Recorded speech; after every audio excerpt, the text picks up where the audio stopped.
नमस्कार दोस्तों, अनुला सारीज की एक और वीडियो में आपका हार्दिक स्वागत है। तो हमने बात की थी एंटरप्रेन्योरशिप माइंडसेट के बारे में। आज मैं कुछ ऐसे पॉइंट्स कवर करूंगी जो पिछले वीडियो में रह गए थे और उसी वीडियो को आगे कंटिन्यू करूंगी। तो जब हम एंटरप्रेन्योरशिप माइंडसेट की बात करते हैं, यहाँ बहुत ज़रूरी हो जाता है ये समझना कि एंटरप्रेन्योरशिप कोई एक जॉब नहीं है या सिर्फ बिजनेस को एंटरप्रेन्योरशिप नहीं कहते। नए नए आइडियाज़ को सोचना होता है एक एंटरप्रेन्योर का काम। मार्केट में जो चल रहा है वो तो एक बिजनेसमैन भी दे सकता है, लेकिन आप वास्तव में अगर कुछ नया ला के दे रहे हैं सोसाइटी को, किसी भी ओरिजिन में, किसी भी फील्ड में, यानी कि आप एक सच्चे एंटरप्रेन्योर है। तो एक एंटरप्रेन्योर को हमेशा ध्यान रखना चाहिए कि वो सीमाओं में अपने आप को ना रखे। जी हाँ, as a businessman, as an entrepreneur आपको सीमाओं से हटकर सोचना होगा। आप देखेंगे ज़्यादातर जो सक्सेसफुल बिजनेसमैन हैं पूरी दुनिया में, वो विजनरीज रहे हैं। यानी उन्होंने 5 साल आगे की सोची, 10 साल आगे की सोची। उन्होंने ये अनुमान लगा लिया कि आगे चलकर क्या चलने वाला है सोसाइटी में, लोगों को क्या पसंद आने वाला है या कौन सी टेक्नोलॉजी ट्रेंड अपटेक करने वाला है, उसी के अकॉर्डिंग उन्होंने अपना बिजनेस स्ट्रैटेजाइज किया और वो सक्सेसफुल हुए। तो यहाँ पे आपको ये ध्यान रखना है कि सीमाओं में अपने आप को बिल्कुल नहीं रखना। आउट ऑफ द बॉक्स सोचना है, आउट ऑफ द लिमिट जाके सोचना है। पॉसिबल हो पाएगा या नहीं ये तो बात की बात है, लेकिन सबसे पहले आपको वो सोचना ज़रूर है और लोगों से डिस्कस ज़रूर करना है। हो सके तो कोई मेंटोर भी आप अपने साथ रख सकते हैं। नेक्स्ट जो पॉइंट आता है वो आता है कंटिन्यूअस लर्निंग।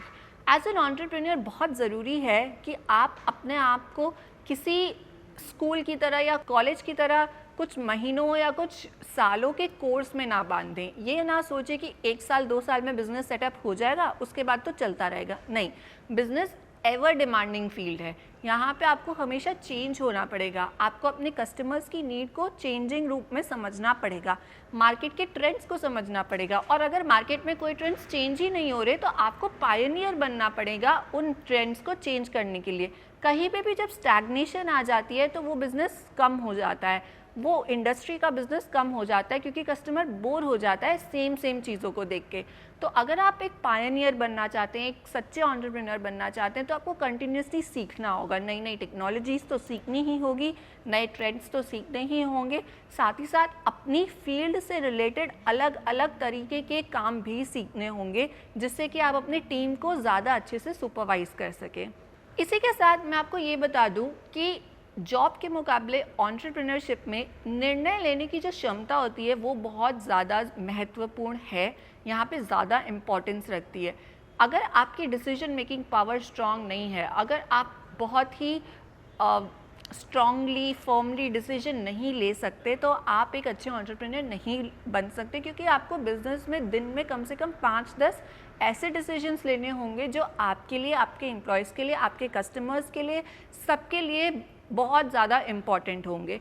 तो आपको ये जो है चीज़ प्रैक्टिस से आएगी। पहले साल में, दूसरे साल में शायद आप इतने परफेक्ट ना हो, लेकिन धीरे धीरे करते करते आप सीखते जाएंगे। तो ये कुछ चीज़ें थी जो एक एंटरप्रेन्योरशिप माइंडसेट डेवलप करने में आपको हेल्प करेंगी।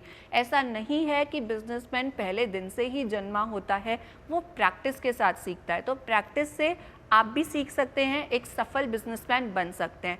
जहाँ तक साड़ियों के बिजनेस की बात है, तो उसके लिए आप अनुला साड़ीज़ को रीच आउट कर सकते हैं, हमारे साथ व्यापार स्टार्ट कर सकते हैं।